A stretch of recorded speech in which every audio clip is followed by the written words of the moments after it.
വർത്തമാനത്തിലേക്ക് വീണ്ടും സ്വാഗതം. 13ാമത് നിയമസഭ യുവജനങ്ങളെ കൊണ്ടും പുതുമുഖങ്ങളെ കൊണ്ടും സമ്പുഷ്ടമാണ്.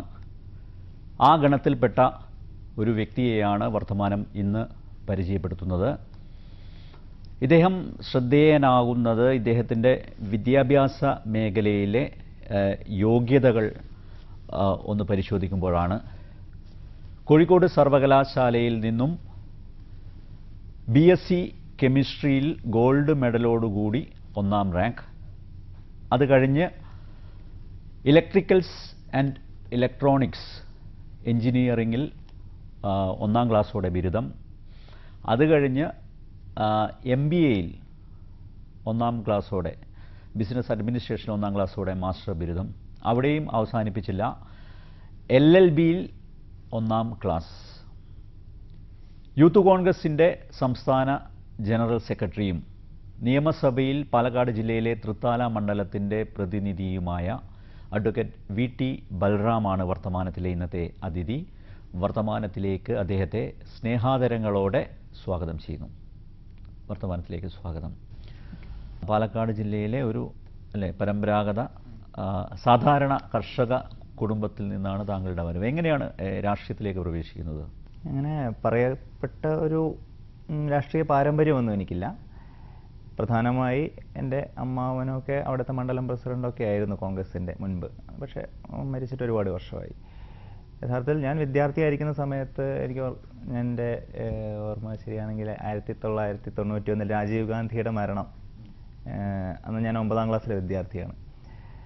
അപ്പോൾ ആ കാലഘട്ടത്തിൽ ഈ മരണവുമായിട്ട് ബന്ധപ്പെട്ട് സ്ഥിരമായി പത്രങ്ങളിലൊക്കെ വാർത്തകളുമൊക്കെ വരുമായിരുന്നല്ലോ. അപ്പോൾ അതൊക്കെ വായിച്ചിട്ടാണ് രാജീവ് ഗാന്ധിയോട് തോന്നിയ ഒരു ആരാധനയാണ് പിന്നീട് കോൺഗ്രസിലേക്കും രാഷ്ട്രീയത്തിലേക്കൊക്കെ എന്നെ കൊണ്ടുവന്നതെന്നാണ് എനിക്ക് തോന്നുന്നത്. KSUവിലൂടെയായിരുന്നോ? KSUവിലൂടെയായിരുന്നു. സ്കൂളിൽ പഠിക്കുമ്പോൾ ഇല്ല, കാരണം ഞാൻ പഠിച്ചത് നവോദയ വിദ്യാലയത്തിലാണ്. മലമ്പുഴയിലും പിന്നീട് രാജസ്ഥാനിലും ഒക്കെ ആയിട്ടാണ് പഠിച്ചത്. അവിടെ രാഷ്ട്രീയ പ്രവർത്തനം അനുവദിച്ചിരുന്നില്ല. പക്ഷേ ഈ പറഞ്ഞ പോലെ 9ാം ക്ലാസ് 10ാം ക്ലാസ്സൊക്കെ ആയതോടുകൂടി എൻ്റെ ഒരുപക്ഷെ കരിയർ രാഷ്ട്രീയമാണ് എന്ന് ഞാൻ ചൂസ് ചെയ്തിരുന്നു എന്നാണ് എനിക്ക് തോന്നുന്നത്. പിന്നീട് ഡിഗ്രിക്ക് വരുമ്പോഴാണ്, +2 കഴിഞ്ഞ് ഡിഗ്രിക്ക് ഗുരുവായൂർ ശ്രീകൃഷ്ണ കോളേജിൽ വരുമ്പോഴാണ് അവിടെ KSU പ്രവർത്തകനായിട്ട് ശരിയായിട്ടുള്ളൊരു മുഴുവൻ സമയം പ്രവർത്തനം തുടങ്ങുന്നത്. താങ്കളുടെ ഈ ട്രാക്ക് റെക്കോർഡ് നോക്കുമ്പോൾ പഠിക്കാൻ വളരെ മിടുക്കനാണ്. റാങ്കും ഒക്കെ വാങ്ങിയിട്ടുണ്ട്. സാധാരണ പിന്നെ ഒരു അധ്യാപകൻ്റെ മകൻ കൂടിയാണല്ലേ? എഡ്യൂക്കേഷനിൽ തന്നെയാണ് പ്രധാന കോൺസെൻട്രേഷൻ. എങ്ങനെ ഈ രാഷ്ട്രീയത്തിലേക്ക് വഴി മാറി എന്നുള്ളതാണ് ഞാൻ സൂചിപ്പിച്ച എൻ്റെ കുടുംബം ഇതുപോലെ അധ്യാപക കുടുംബമാണ്. അച്ഛൻ ഒരു പ്രൈമറി സ്കൂൾ അധ്യാപകനായിരുന്നു. ഞങ്ങൾ 6 ആൺമക്കളാണ്. ഏറ്റവും അവസാനത്തെ ആളാണ് ഞാൻ. 5 പേരും കഷ്ടപ്പെട്ട് പഠിച്ച് അവരുടേതായ രീതിയിൽ ഉന്നത വിദ്യാഭ്യാസമൊക്കെ നേടി തൊഴിൽ നേടി മുന്നോട്ട് പോവുകയായിരുന്നു. സ്വാഭാവികമായിട്ടും വീട്ടുകാർ എന്നിൽ നിന്നും പ്രതീക്ഷിച്ചത് ആ തരത്തിലുള്ള ഒരു കരിയർ ഞാൻ ചൂസ് ചെയ്യുന്നതായിരിക്കും. പക്ഷേ ഞാൻ പറഞ്ഞതുപോലെ എൻ്റെ ചെറുപ്പം മുതലേ എൻ്റെ മനസ്സിൽ എൻ്റെ വഴി ഇതാണ് എന്നൊരു തോന്നലുണ്ടായിരുന്നു എന്നാണ് എനിക്കിപ്പോൾ തോന്നുന്നത്. അതുകൊണ്ട് ഞാൻ പല രീതിയിലുള്ള പ്രതിസന്ധികളൊക്കെ ഉണ്ടായപ്പോഴും ഇതിൽ നിൽക്കണമെന്ന് എനിക്കൊരു ദൃഢനിശ്ചയമുണ്ടായിരുന്നു. എതിർപ്പ് വല്ലതും ഉണ്ടായിരുന്നോ? സ്വാഭാവികമായിട്ടുള്ള എതിർപ്പുകൾ, ഒരു എതിർപ്പിൻ്റെ സ്വരത്തിലല്ല, പക്ഷെ അവരുടെ ഒരു പ്രതീക്ഷ ഞാൻ മറ്റേതെങ്കിലും മേഖലയിലേക്ക് പോകുമെന്നായിരുന്നു. അപ്പം അതിൻ്റേതായിട്ടുള്ള സ്വാഭാവികമായിട്ടുള്ള ചെറിയ പഠിച്ചൊരു ഡോക്ടറോ അല്ലെ എഞ്ചിനീയറോ ആകുമായിരുന്നു.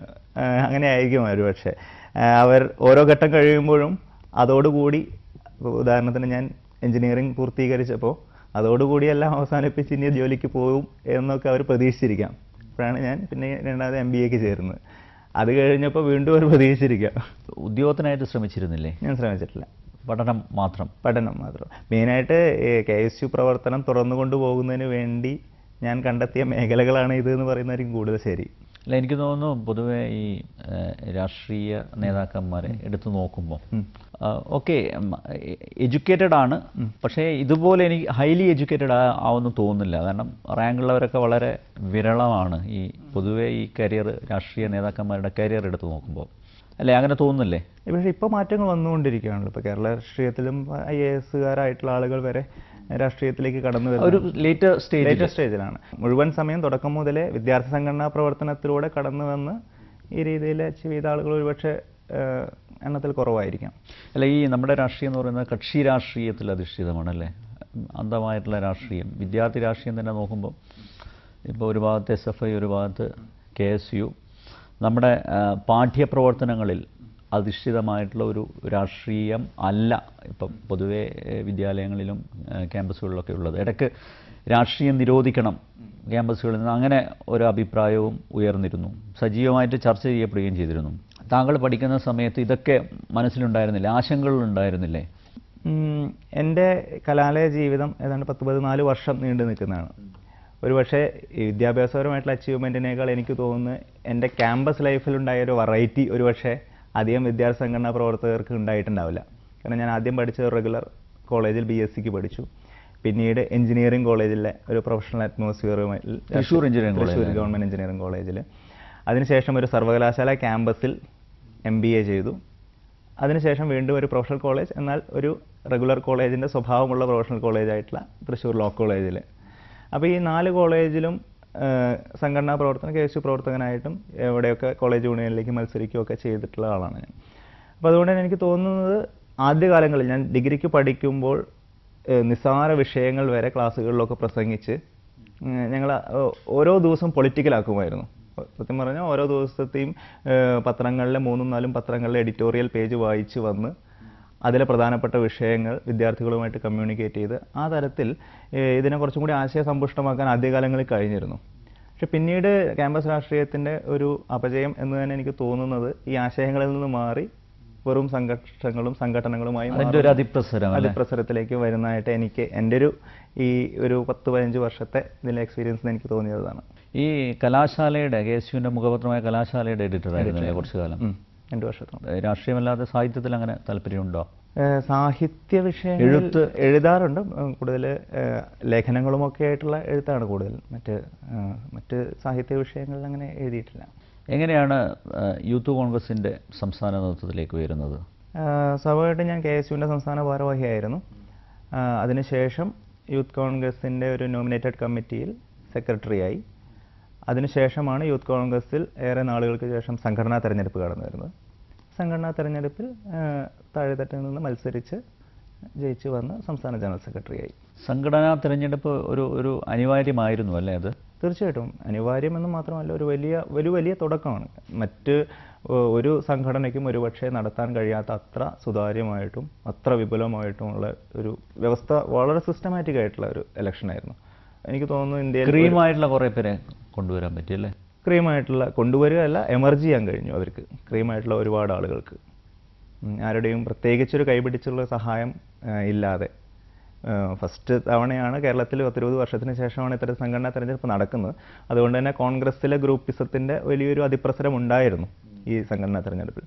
പക്ഷേ അത് മാറ്റി നിർത്തിയാൽ ഒരു നല്ലൊരു തുടക്കമാണ്. ഇനിയുള്ള വർഷങ്ങളിൽ വളരെ റെഗുലറായി 2 വർഷം കൂടുമ്പോൾ സംഘടനാ തെരഞ്ഞെടുപ്പ് നടക്കുകയാണ്.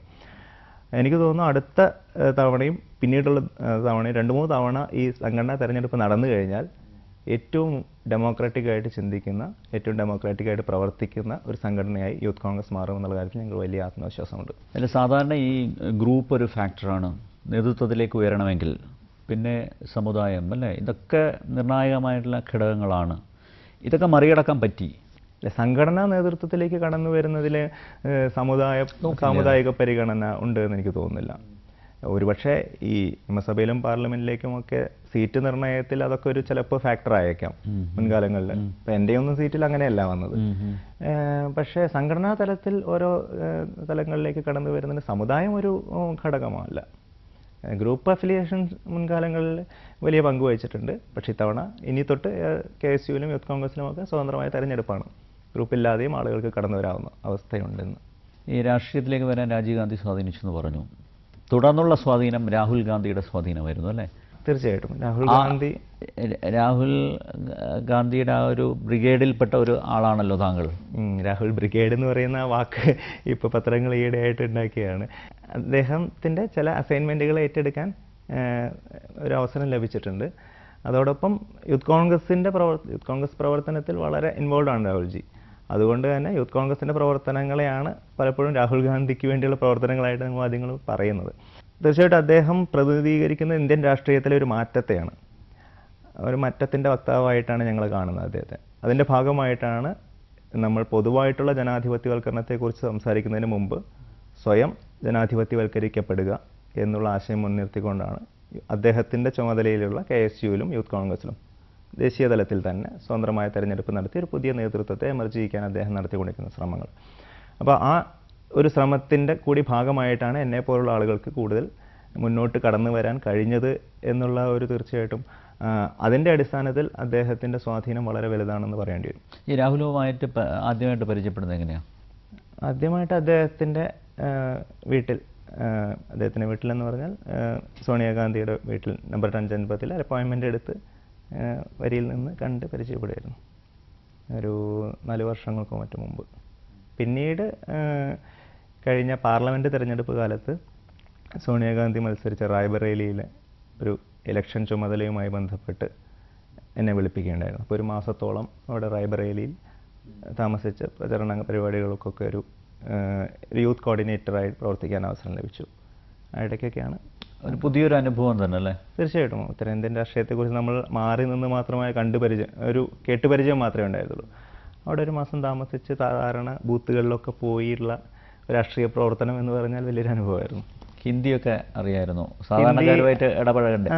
ഹിന്ദി എനിക്ക് ഒരു അത്യാവശ്യം കമ്മ്യൂണിക്കേറ്റ് ചെയ്യാൻ കഴിയും. ഞാൻ ചെറുപ്പത്തിൽ 2 വർഷം സ്കൂൾ വിദ്യാഭ്യാസത്തിൽ 2 വർഷം നോർത്ത് ഇന്ത്യയിലായിരുന്നു. അപ്പം അന്നുതൊട്ട് ഹിന്ദി ഒരു അത്യാവശ്യം മാനേജ് ചെയ്യാൻ കഴിയും. പ്രസംഗിക്കേണ്ടിക്ക് വന്നു ഇവിടെ പോയപ്പോൾ. ആണോ? ഈ രാഹുൽ ഗാന്ധിയുടെ തന്നെ യങ് പ്രൊഫഷണൽസിൻ്റെ അല്ലേ ഒരു മീറ്റ്, അതിൻ്റെ കോർഡിനേറ്റർ കൂടിയായിരുന്നു അല്ലേ? അപ്പോൾ അതിന് ശേഷമാണ് ഈ അവസരം വന്നത്. അത് അദ്ദേഹത്തിൻ്റെ ഒരു കാഴ്ചപ്പാട്, രാഷ്ട്രീയം ഒരു അടഞ്ഞ മേഖലയാകരുത്, മുഴുവൻ സമയം രാഷ്ട്രീയക്കാരായാൽ മാത്രമേ രാഷ്ട്രീയത്തിലേക്ക് കടന്നു വരാൻ കഴിയുകയുള്ളൂ എന്നൊരു അന്തരീക്ഷം വന്നാൽ അതിനായി വേറെ മറ്റ് മേഖലകളൊന്നുമില്ലാത്ത, അതിനായി മാത്രം ഉള്ള ആളുകളെ മാത്രമേ രാഷ്ട്രീയത്തിലേക്ക് കൊണ്ടുവരാൻ പറ്റുള്ളൂ. ആ അവസ്ഥയ്ക്ക് മാറ്റം വരുത്തിക്കൊണ്ട് മറ്റു മേഖലകളിൽ മുഴുവൻ സമയം പ്രവർത്തിക്കുന്ന ആളുകൾക്ക് വരെ തങ്ങൾക്ക് സമൂഹത്തോട് നിർവഹിക്കാനുള്ള ബാധ്യതകളും കടപ്പാടുകളും നിർവഹിക്കുന്നതിന് വേണ്ടി രാഷ്ട്രീയത്തിലേക്ക് കടന്നു വരാൻ ഒരു അവസരമൊരുക്കുക. അവരുടെ കുറച്ച് സമയം, മുഴുവൻ സമയം അവർക്ക് കഴിയില്ല. അപ്പോൾ ആ രീതിയിൽ പ്രൊഫഷണൽസായി മറ്റു പല മേഖലകളിലും പ്രവർത്തിച്ചുകൊണ്ടിരിക്കുന്ന ആളുകളെ രാഷ്ട്രീയ പ്രക്രിയയിലേക്ക് ആകർഷിക്കുക, അതുവഴി ചെറുപ്പക്കാരെ കൂടുതൽ രാഷ്ട്രീയവൽക്കരണത്തിൻ്റെ പാതയിലേക്ക് കൊണ്ടുവരിക, അതുവഴി നമ്മുടെ ജനാധിപത്യവൽക്കരണ പ്രക്രിയയെ കൂടുതൽ ശക്തിപ്പെടുത്തുക. ഈ ഒരു കാഴ്ചപ്പാട് മുൻനിർത്തിയുള്ള പരിപാടികളായിരുന്നു. അദ്ദേഹത്തിൻ്റെ ഇൻട്രാക്ഷൻ ആയിരുന്നു യഥാർത്ഥത്തിൽ. തിരഞ്ഞെടുക്കപ്പെട്ട വിവിധ മേഖലകളിൽ ആദ്യം കോയമ്പത്തൂർ വെച്ചായിരുന്നു അല്ലേ? കോയമ്പത്തൂർ വെച്ചായിരുന്നു. പിന്നീട് കാൺപൂരിലുണ്ടായിരുന്നു. പിന്നെ അതിന് ശേഷമാണ് കേരളത്തിലെ യൂത്ത് കോൺഗ്രസിൻ്റെ സംഘടനാ തെരഞ്ഞെടുപ്പൊക്കെ ബന്ധപ്പെട്ട് ഏതാണ്ട് ഒരു 6 മാസം നമ്മളിവിടെ ആയതുകൊണ്ട് പിന്നീട് അത്തരം പരിപാടികൾ സംഘടിപ്പിക്കാൻ കഴിഞ്ഞിട്ടില്ല. എന്തായിരുന്നു പൊതുവെ ഈ യങ് പ്രൊഫഷണൽസിൻ്റെ ആശങ്ക? രാഷ്ട്രീയത്തിലേക്ക് വരാനുള്ള ഒരു പ്രതിബന്ധം എന്തായിരുന്നു? ഒന്ന്, രാഷ്ട്രീയത്തെക്കുറിച്ചുള്ള നെഗറ്റീവായിട്ടുള്ള കാഴ്ചപ്പാട് തന്നെയാണ്. രാഷ്ട്രീയത്തെക്കുറിച്ച് നമ്മളൊരു സ്റ്റിഗ്മയുണ്ട്. ഒരു ആർക്കും വേണ്ടാത്ത, ഒന്നിനും കൊള്ളാത്ത ആളുകളുടെ മേഖലയാണ് ഇത് എന്നുള്ളൊരു ധാരണയുണ്ട്. അതുപോലെ തന്നെ രാഷ്ട്രീയക്കാർ മുഴുവൻ അഴിമതിക്കാരാണ് എന്നുള്ളൊരു പൊതുബോധമുണ്ട്. അഴിമതിക്കാരാവുന്നതിൻ്റെ ഒരു പ്രധാന കാരണം ഒരുപക്ഷെ അഴിമതിക്കാരല്ലാത്ത ആളുകളെ പോലും ജനങ്ങൾ അഴിമതിക്കാരായി കാണുന്നത് കാരണം ഇവർ വേറെ പണിക്കൊന്നും പോകുന്നില്ല, മുഴുവൻ സമയം രാഷ്ട്രീയമാണ്, പിന്നെ ഇവരെങ്ങനെ ജീവിക്കുന്നു, അപ്പോൾ സ്വാഭാവികമായിട്ടും അവർ അഴിമതിയിലൂടെ ആയിരിക്കും പണം സമ്പാദിക്കുന്നത് എന്നുള്ള തരത്തിലുള്ള ഒരു പൊതുബോധമുണ്ട്. അപ്പോൾ അത് കാരണം കഴിവുള്ള ഒരുപാട് ചെറുപ്പക്കാർ ഇതിൽ നിന്ന് മാറി നിൽക്കുകയാണ്. പ്രത്യേകിച്ചും ഉന്നത വിദ്യാഭ്യാസമൊക്കെയുള്ള ഒരുപാട് നല്ല ചെറുപ്പക്കാർ, അവർക്ക് രാഷ്ട്രത്തിന് വേണ്ടി എന്തൊക്കെ ചെയ്യണമെന്നുണ്ട്, പക്ഷേ ഇതല്ല അവരുടെ പ്ലാറ്റ്ഫോം എന്നാണ് അവർ ധരിച്ചിരിക്കുന്നത്.